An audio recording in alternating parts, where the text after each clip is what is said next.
Today, a $9 billion industry exists based on keeping you ignorant of a simple biological rule. You're spending money to buy bottles of chemicals to spray on your garden, but the truth is, you're personally handwriting an invitation and sending it to every pest in the area. Have you ever wondered if you are gardening or if you are conducting a chemical war where the losing side is always you? Don't forget to hit the subscribe button and follow until the end to get the answers. While we are stuck in that loop, in Lancaster County, Pennsylvania, there's a community of over 44,000 people who have maintained farming for 3 centuries entirely without synthetic pesticides. Their tomato plants are heavy with fruit, their squash vines are clean of pests, and their leaves are a vibrant green as if they possess a secret that the modern world has accidentally lost. Are you curious about the invisible energy protecting those gardens? Is there a hidden power behind this strange abundance, or have they simply mastered a law of nature that chemical corporations are trying every way to keep you from knowing? The truth lies at a core point. Real Amish farmers see pests as messengers carrying a message rather than as enemies. At a farm in Ohio in 2002, John Kempf, a 14-year-old teenager, watched his family's hard work turn to ash. His father was a leading pesticide supplier in the region. The Kempf family always held the strongest, newest chemicals on the market. However, nature gave an answer completely opposite to expectations. For 3 consecutive years, they lost over 70% of their melon and tomato production. Increasing the chemical dosage only made the pests rise up even more strongly. Have you ever felt that helplessness on your own land? In the summer of 2004, something quite strange happened. The Kempf family rented a strip of land from a dairy farmer neighbor. This land had previously only grown grass and had not used chemicals for over 10 years. They planted the same variety of cantaloupe on 2 adjacent fields, the same planting day, the same care methods, but the results were completely different. On the Kempf family's side, the melon plants were covered in powdery mildew and quickly withered and died. Meanwhile, just a few steps away on the neighbor's land, the melon plants were healthy, heavy with fruit, and showed almost no signs of disease. Why did the same fungicide only work on half of the field? John Kempf, with an 8th grade education, decided to search for the truth at the public library. He immersed himself in university textbooks on biochemistry and plant immunology. He suddenly realized a secret that big corporations always intentionally ignore. Plants possess a powerful self-defense system that can eliminate pests right at the cellular level. When this immune system is activated, the plant performs a biological magic trick that makes all harmful insects give up. Think back to the times when your body is tired, stressed, or eating poorly. That is exactly when viruses easily invade. Plants are exactly the same. The appearance of an aphid or a caterpillar essentially plays the role of nature's quality inspector. They are only allowed to consume weak organisms with biological flaws. This mechanism is actually based on a fairly simple law of nature, how the plant processes nitrogen. Pests like aphids, whiteflies, or larvae have very simple digestive systems. They can only absorb nitrogen in a soluble form in the plant sap, like a kind of liquid sugar, circulating inside the stems and leaves. But when a plant is healthy and provided with enough minerals, it quickly converts this nitrogen into complex proteins to build tissue and grow. And here is the interesting part. When the soil is healthy, the roots access the right kind of nutrition in the right form. The plant has enough energy to convert all nitrogen in the sap into complex proteins, something that bugs cannot digest. In other words, a healthy plant protects itself by becoming unattractive to insects. When that happens, you will realize that many types of bug sprays are actually no longer necessary, because the plant itself has become its own best protective barrier. The tragedy of many modern gardens lies in the fact that we try to force plants to grow very fast using NPK chemical fertilizers. When that happens, the plant sap often contains a lot of soluble nitrogen, the favorite food of pests. Unintentionally, we turn our garden into a free buffet for insects.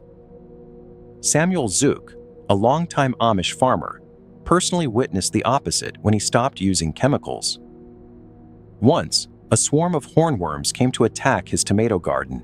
Instead of rushing to spray, he decided to just stand back and observe. 2 days later, parasitic wasps began to appear and quickly controlled the entire infestation.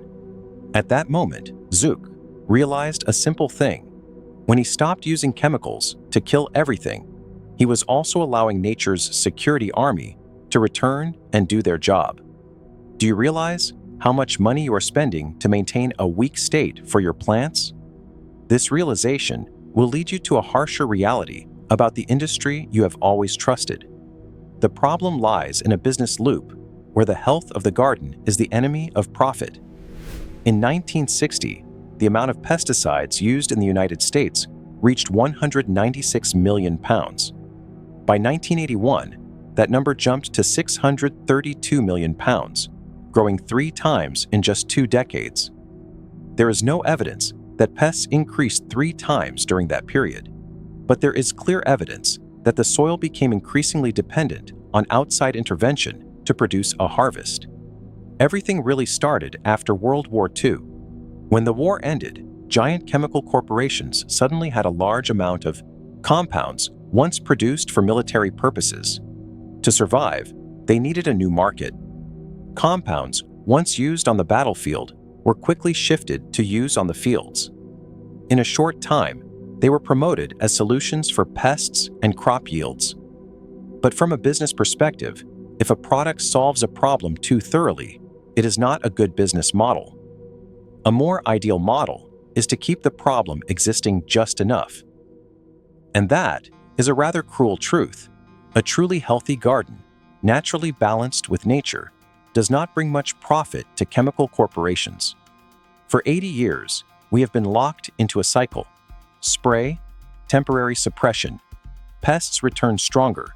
Continue spraying with higher doses. Meanwhile, the Amish have quietly stayed out of this game. When you understand the nature of this dependence, you will realize that restoring strength to the soil is not just a technical choice, but an act of reclaiming control from the industry's statistics. Right now, check the labels of the chemical bottles you have and ask yourself, is there a way for me to turn these into useless items in my garden? An article in the journal Frontiers in Plant Science shows that balanced nutrition is the first line of defense for plants, in which minerals directly regulate immune enzymes and activate systemic resistance pathways. Science has caught up with what the Amish understood through 300 years of observation. Soil is not just where the plant lives. Soil is the plant's immune system. Therefore, this is the first actionable step and also the foundation. Just start in the right order, because order is more important than speed. First, stop destroying before building. Prioritize maintaining the original soil structure instead of tilling deeply, because that is how you protect the root fungi network and the earthworm tunnels. Instead of using broad-spectrum sprays, choose to protect natural enemies like ladybugs, parasitic wasps, and spiders. Each of these organisms is a security guard working for you for free 24 hours a day. Have you ever wondered how many saviors you have accidentally killed just because of a hasty moment with a chemical spray bottle? Next, feed the soil, not the plant. Start a habit of composting from all organic materials available in your kitchen and garden. Using well-rotted manure and cover crops in the winter is how you recharge the battery for the soil's immune system. In autumn and winter, do not leave the soil bare. Scatter clover or rye seeds to hold the structure, and when they die, they will become nutrients for the next season. When the soil is rich in organic humus, your plants will possess cell walls so sturdy that pests can only watch from afar. Especially important, you must establish a smart defense system. This is the stage where you show the wisdom of a high-level gardener. Apply the art of olfactory confusion by interplanting dill, coriander, fennel, and sweet alyssum within or around the vegetable beds. You don't need much. You're creating a scent maze that makes harmful insects completely lose their way. The Rodell Institute in the 1990s measured that just planting tansy and catmint next to potato beds reduced Colorado potato beetles by 58 to 100%, without spraying a single drop of medicine. In particular, there is a technique that you will find truly brilliant to apply, using toilet paper rolls as a barrier for seedlings. Place a roll around the base of the plant and press it slightly into the soil, establishing a perfect physical fortress to prevent cutworms from attacking at night. When the plant is big and strong enough, the roll will naturally dissolve into the soil, leaving a healthy plant that has passed its most vulnerable stage. Right now, pick a small corner in the garden, prepare a toilet paper roll, and start applying it to your first seedling. Observe the difference and feel the power of nature-friendly gardening reviving in every inch of soil. It may sound illogical, but it is best to invite natural enemies home. Parasitic wasps, ladybugs, and lacewings are the natural enemies of pests. A small bowl of water placed in the garden attracts birds and bats, things that eat insects at night while you are sleeping. In the first few years, you will observe the soil containing more earthworms, pests significantly decreasing, and crops developing 3 times more strongly. We have traveled together from the billions of dollars lost to the chemical industry to the sturdy biological fortresses in the ground. Now, let's look at the final answer to the question of why Amish gardens are always so lush. That secret lies in an old German word that the community always engraves in their hearts: Gelassenheit. This term means yielding absolute control and relying entirely on the existing order of nature. When you decide to spray a chemical on a plant, you are declaring war on your own ecosystem. Instead of asking, "How can I kill this bug?" they ask, "Why is this bug coming to this plant's weakness, and how can I change that?" Start this recovery journey with a small and specific action this spring.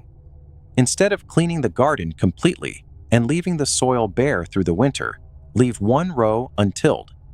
That is the first step for you to reclaim ownership of your land and your family's health.